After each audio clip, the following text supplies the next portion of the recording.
Hello guys, today I'm going to tell you about that River PTS token. Now before start the video, let's share my legal disclaimer. This video is only for educational purpose. Do your own research for the investing. According to the white paper, River PTS launched in September 2025. River PTS are the ecosystem point of River Protocol, a chain abstraction stable system connecting liquidity across ecosystems. River introduces dynamic airdrop conversation, the first time in coded tokenomics where users can convert River PTS into River tokens at any time within 180 days after TGE. The longer they hold, the higher their conversation ratio, making time a measurable component token value.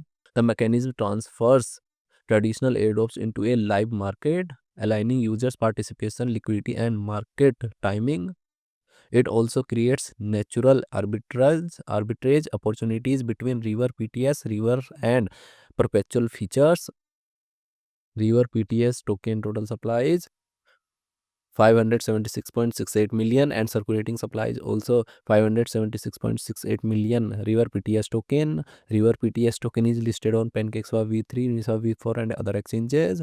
If I share my opinion with you, then this project only 60% chances is that it is a legit or good project. So guys, don't take my opinion as a financial advice. Do your own research for the investing.